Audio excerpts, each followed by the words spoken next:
시청자 여러분 안녕하십니까? 헬로티비 뉴스입니다. 21대 대통령 선거가 약 2주 앞으로 다가왔습니다. 대선 후보들은 전국을 돌며 유권자들에게 지지를 호소하고 있는데요. 의정부를 찾은 더불어민주당 이재명 후보는 그동안 경기 북부 지역이 감당해야 했던 안보 희생에 대해 특별한 보상으로 억울함을 풀어주겠다고 약속했습니다. 보도에 김신혜 기자입니다. 20일 오전 의정부역 앞 광장. 더불어민주당 이재명 후보가 단상에 오르자 지지자들은 연신 이 후보의 이름을 연호하며 환영했습니다. 요즘 많이 힘드시죠라는 말로 연설을 시작한 이 후보.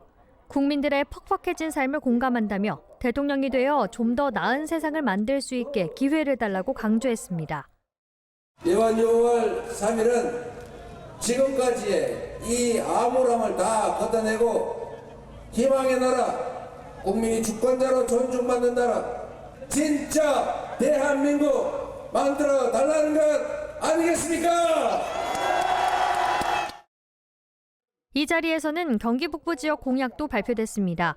이 후보는 70여 년 동안 안보를 위해 희생해온 경기 북부 지역에 대통령의 권한으로 특별한 보상을 하겠다고 약속했습니다. 특히 지지부진한 미군 공여지 개발을 법 개정 등을 통해 추진하고 접경지의 평화경제특구 지정에도 최선을 다하겠다고 밝혔습니다. 지금의 대한민국 경제력이나 국력의 수준은 누군가에게 특별한 희생을 끝까지 감내해야 하라고 강요해야 될 정도가 아닙니다. 그렇죠? 대한민국 국가 운영 권한을 저한테 주시면 대통령으로 할 수 있는 것들을 하겠습니다, 여러분. 한편 뜨거운 감자인 경기 분도와 관련해서는 안정적인 산업 기반이 부족한 상황에서 분도를 이야기하는 것은 시기상조라는 기존 입장을 재확인시켰습니다. 지금 상태에서 분리하면 어떻게 됩니까? 북부는 각종 규제 때문에 사실 산업 경제 기반이 매우 취약해요. 분리하면 이 규제가 해제가 됩니까? 수도권 표심 잡기를 위해 의정부를 찾은 더불어민주당 이재명 후보. 이날 유세에는 경기 북부 지역 민주당 국회의원인 정성호, 박지혜, 이재강 의원 등도 함께해 힘을 보탰습니다. 헬로티비 뉴스 김신혜입니다. 국민의힘 김문수 후보는 21일에 경기 북부 지역 방문이 예정돼 있습니다. 김문수 후보를 비롯한 다른 대선 후보들의 소식도 지역 방문 일정에 맞춰 헬로티비 뉴스를 통해 계속 전해드리도록 하겠습니다. 다음 소식입니다. 의정부시가 한국 매니페스토 실천본부에 2025년 민선 8기 기초단체장 공약 이행 및 정보 공개 평가에서 우수 등급을 받았습니다.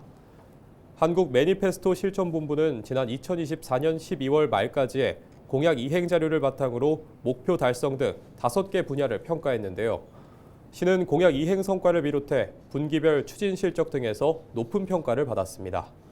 특히 경전철역 어르신 사랑방 조성과 캠프 레드클라우드 통과도로 개방 등에서 호응을 얻었습니다. 양주시가 도심 속 아이들을 위한 농업체험 프로그램 꼬마 농부 벼농사를 오는 10월까지 운영합니다.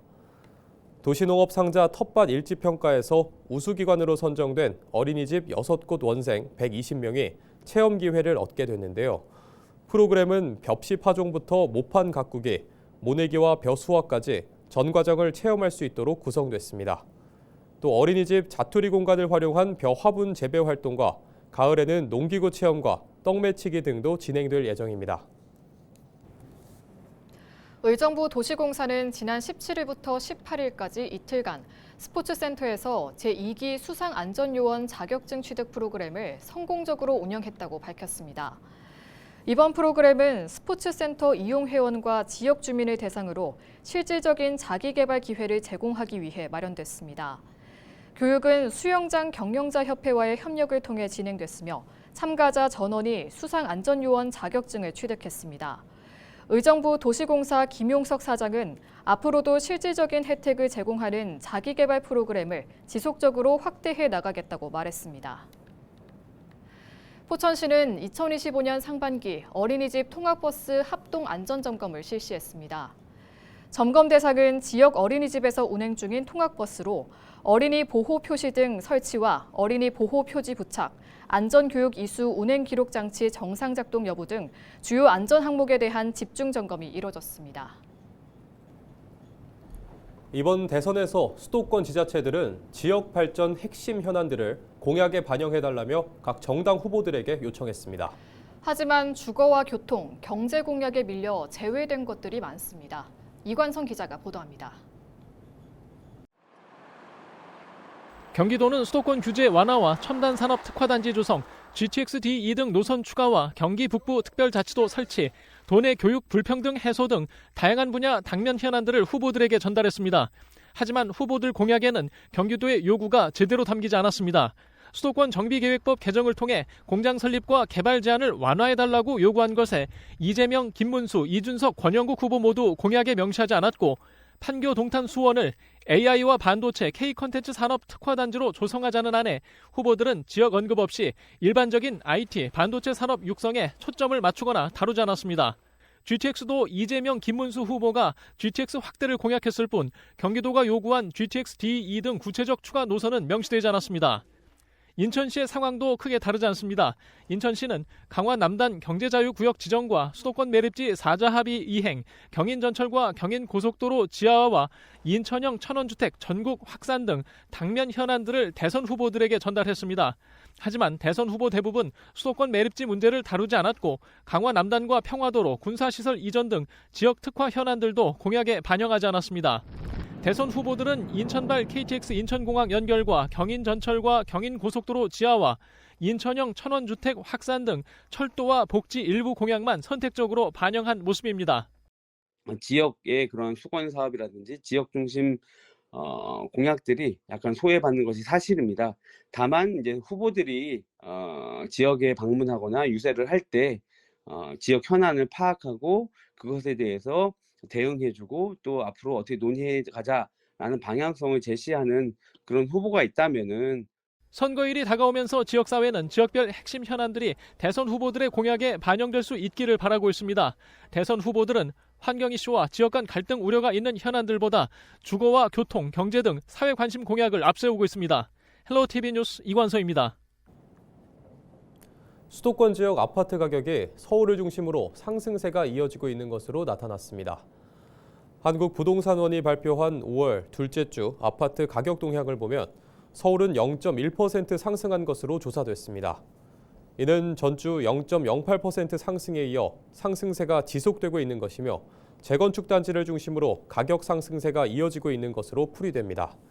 같은 기간 경기도는 전주 하락에서 보합으로 다소 올랐고 인천은 0.02% 하락으로 전주보다 0.01%포인트 떨어진 것으로 조사됐습니다. 인천 지역 주택 매매 가격이 6개월 연속 하락세를 이어가고 있는 가운데 하락폭은 4개월 연속 줄어든 것으로 나타났습니다. 인천시가 한국부동산원의 부동산 통계 정보를 분석한 결과 보고서를 보면 지난 4월 인천의 주택 매매 가격 지수 변동률은 전월 마이너스 0.16%에서 마이너스 0.07%로 나타나 하락폭이 다소 축소됐습니다. 지역별로는 연수구 마이너스 0.35%, 서구 마이너스 0.14%, 계양구 마이너스 0.09%, 남동구 마이너스 0.08% 순으로 하락폭이 컸습니다.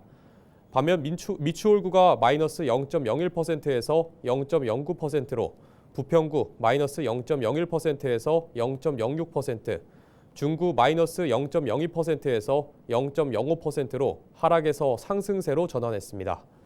인천 주택 매매 가격 지수 변동률은 지난해 11월 마이너스 0.06%를 기록하며 하락세로 돌아선 뒤 지난해 12월 마이너스 0.27%, 올해 1월 마이너스 0.23%, 2월 마이너스 0.2%, 3월 마이너스 0.16%, 4월은 마이너스 0.07%로 6개월 연속 내림세를 보이고 있습니다. 주택 매매량은 올해 2월 3,097건에서 3월 4,231건으로 큰 폭으로 증가했습니다. 지역별로는 서구가 859건으로 가장 많았고 이어 남동구 832건, 부평구 629건, 미추홀구 566건, 연수구 518건, 계양구 401건 등의 순입니다. 인공지능 기술이 낯설지 않은 요즘입니다. 학교 현장에서도 인공지능을 활용한 수업들이 늘고 있는데요. 미래 학교를 향한 경기도 교육청의 청사진도 구체화되고 있습니다. 보도에 이세진 기자입니다. 선생님의 도움을 받아 장난감 블록을 조립합니다. 프로그램을 짜고 연습을 거치면서 춤추는 로봇을 완성합니다. 또 다른 교실에서는 직접 만든 블록 자동차로 경주를 합니다. 학생들은 하나의 놀이처럼 코딩과 인공지능을 이해합니다. 학년 5학년. 재밌어요? 네. 이걸 하면 시간 가는 줄 모르는구나. 시흥에 있는 이 초등학교는 경기도 교육청이 운영 중인 디지털 선도학교입니다. AI 기반 수업이나 학생 맞춤형 교육 콘텐츠를 개발하는 데 앞장서고 있습니다. 학교와 대학, 지역 전문가가 협력한 공유학교 사례이기도 합니다. 시흥 능곡초의 하이테크 코딩 탐험 공유학교는 교사와 대학 강사, 마을 강사가 함께 기획한 프로그램으로 올해는 지역 균형을 고려해 타 학교 학생들과 함께 협력적으로 운영하고 있습니다. 경기도 내 디지털 선도학교와 연구학교는 모두 300여 곳. 교육지원청 단위 선도지구도 2년 만에 12곳으로 늘었습니다. 도교육청은 선도학교를 중심으로 지역 특색을 살린 디지털 플랫폼을 구축하고 도내 전 지역으로 확대하겠다는 계획입니다. 경기 온라인 학교, 하이러닝, 디지털 시민교육 정책이 현장에서 안정적으로 정착되고 잘 실천될 수 있도록 교육지원청과 유기적으로 협업하여 지역의 물적, 인적 자원을 활용하고 특색을 살려 디지털 활용 역량이 또 하나의 경쟁력이 된 요즘. 미래 인재를 키우기 위해 학교와 교육 현장도 새롭게 탈바꿈하고 있습니다. 헬로티비 뉴스 이세진입니다.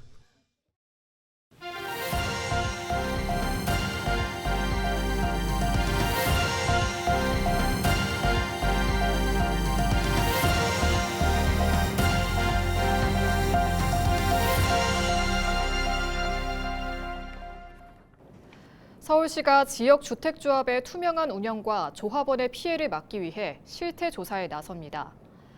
이번 조사는 6월부터 10월까지 전수조사로 진행되며 도시 주택행정 분야 전문가를 투입해 강도 높게 진행됩니다. 조사 결과 배임이나 횡령 의심 사례는 수사를 의뢰하고 조사를 방해하거나 거부하는 조합은 고발 조치할 방침입니다.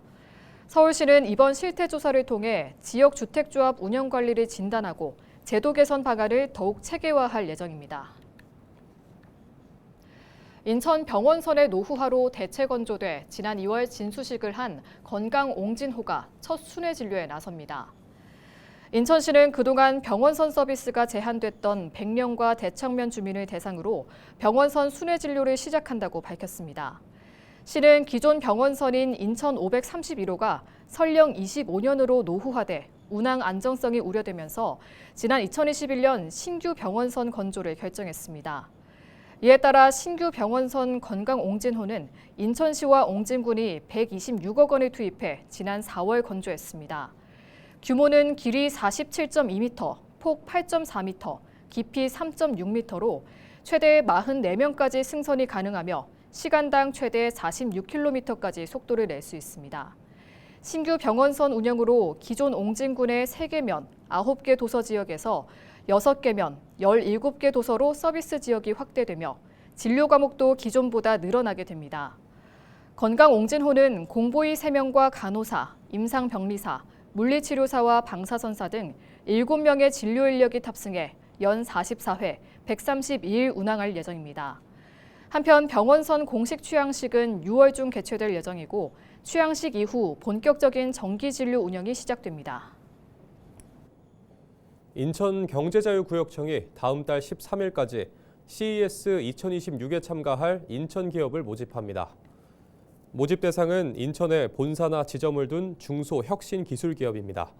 총 20개사를 선발해 전시 부스와 항공, 숙박, 비즈니스 미팅 등을 지원할 예정입니다. 참여 기업은 CES 메인 전시관, 인천 IF2G 홍보관과 스타트업 중심 통합한국관에서 글로벌 바이어와 투자자를 만날 기회를 얻을 수 있습니다.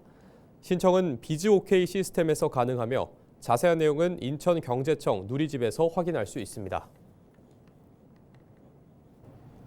이상으로 뉴스를 마칩니다. 시청해주신 여러분 고맙습니다.